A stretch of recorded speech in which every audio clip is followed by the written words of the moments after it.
Hello engineers, welcome back to my channel. So பார்க்க போறது linear span. So linear span என்ன? So linear span அப்படின்னா ஒரு set of vectors எடுத்துரும்.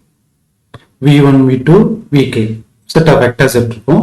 அந்த set of vectors linear combination எழுத முடிஞ்சுச்சு அப்படின்னா அந்த set of vector வந்து span vector அப்படின்னு மென்ஷன் பண்ணுவோம். ஓகேவா? இருக்கிற எல்லா வெக்டரையும் ஒரு linear combination எழுத முடிஞ்சுச்சு அப்படின்னா அது linear span னு சொல்லுவோம். Clear?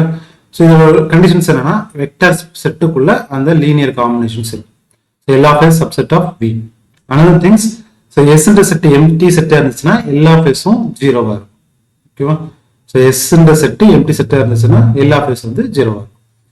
So ஏன் span வந்து important? எதுக்கு அதை யூஸ் பண்றோம் அப்படின்னா so கொடுத்திருக்க வெக்டாரோட ஆரிஜின்ல இருந்து அதோட டைரக்ஷன் ஐடென்டிஃபை பண்ண முடியும் span வச்சு. ஓகேங்களா? So reachable from the origin given directions. Origin இருந்து அதோட டைரக்ஷனை நம்மளால ஐடென்டிஃபை பண்ண முடியும். ஓகேவா? So another things linear span வந்து linear independent-ஆ இருக்கு. ஓகேவா? ஸோ linear independent-னா நம்மளுக்கு ஆல்ரெடி தெரியும் determinant of A not equal to 0 வருதுன்னா அந்த செட் வந்து linear independent சொல்லுவோம். ஓகேவா? ஸோ அந்த linear independent இருந்துச்சுன்னா அது பேசிஸை ஃபார்ம் பண்ணும். பேசிஸ் ஸ்பேஸ்னு சொல்லுவாங்க. ஓகேங்களா? ஸோ அடுத்த கிளாஸ்ல பார்க்கலாம். இப்போ ஸ்பேனிங் செட் என்னவா இருக்கும்னா லீனியர் இண்டிபெண்டன்ட் இருக்கும். லீனியர் இண்டிபெண்டன்ட் என்ன சொல்லிப்போம் determinant of A not equal to 0 னு வரும். ஓகேங்களா? சோ இதுவே AX ஈக்குவல் டு B அதுல லீனியர் ஸ்பேன் என்னவா இருக்கும் அப்படின்னா ஒரு செட் எடுத்துக்கலாம். ஒரு ஃபைனல் ஆக்குபேஷன்ஸ் எடுத்துக்கிறேன். So 0 1 1 0 0 0 1 X Y Z equal to 2 3 4.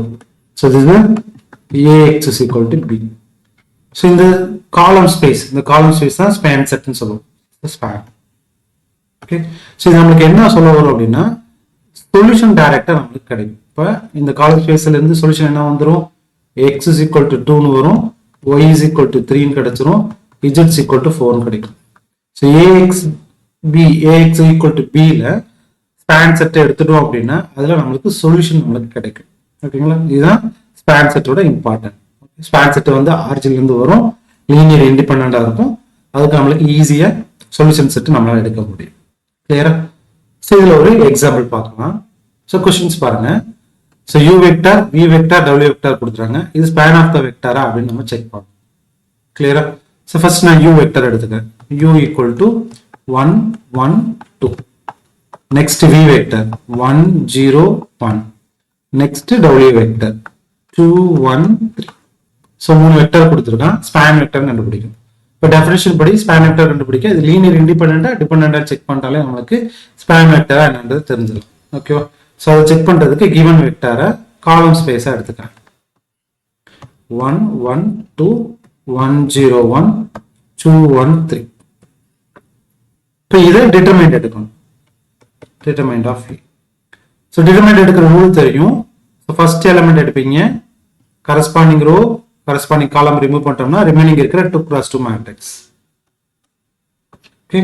So second element எடுக்கும்போது -1. So அதோட corresponding row corresponding column remove பண்ணிட்டோம் அப்படின்னா remaining இருக்கிற 2x2 matrix. So last இருக்கிற +2 corresponding row corresponding column remove பண்ணிரோம். So remaining இருக்கிற 2x2 matrix. Clear? So next diagonal element multiply பண்ணும் 0 into 3 0, non diagonal element multiply பண்ணும்போது -1 into 1 1 minus 1. So இங்கேயும் diagonal element multiply பண்ண 1 into 3 3, non diagonal element multiply பண்ணும்போது -2 into 1 2 plus 2, diagonal element multiply பண்ணா 1 into 1 1. So இதை multiply பண்ணீங்கன்னா 0, இப்போ -0. So 0 minus 1 minus 1. So இங்க 3 minus 2 1 2 1 minus 0 னா 1. இப்போ இத 1 into minus 1 minus 1. So இங்கேயும் minus 1 plus 2. இப்போ இத ஆட் பண்ணீங்க அப்படின்னா -1 -1 plus 2 ஆன்சர் 0 னு வரும். Okay? So given set linear independent or dependent கண்டுபிடிக்கணும் அப்படின்னா equal to 0 னு வரும். அப்ப the given therefore vectors are linearly dependent so span vector அப்படின்னா இண்டிபெண்டா இருக்கும். இங்க இருக்கிறது லீனியர்லி டிபெண்டன்ட். இப்போ therefore the vectors u v w do not span r power 3. ஓகேவா? ஸோ லீனியர் இண்டிபெண்டா இருந்தா ஸ்பேன் வெக்டர்னு சொல்லிக்கலாம். லீனியர் டிபெண்டன்ட் வந்தனால do not span vector. கிளியரா? வீடியோ புரிஞ்சிருக்குல்ல? இந்த வீடியோ பிடிச்சிருந்தா லைக் பண்ணுங்க, ஷேர் பண்ணுங்க, சப்ஸ்கிரைப் பண்ணுங்க, வாட்ஸ்அப் சேனல் ஜாயின் பண்ணிக்கோங்க. உங்களுக்கு உடனுக்குடனே அப்டேட் கிடைக்கும். தேங்க்யூ. இன்னொரு வீடியோல நம்ம பார்க்கலாம்.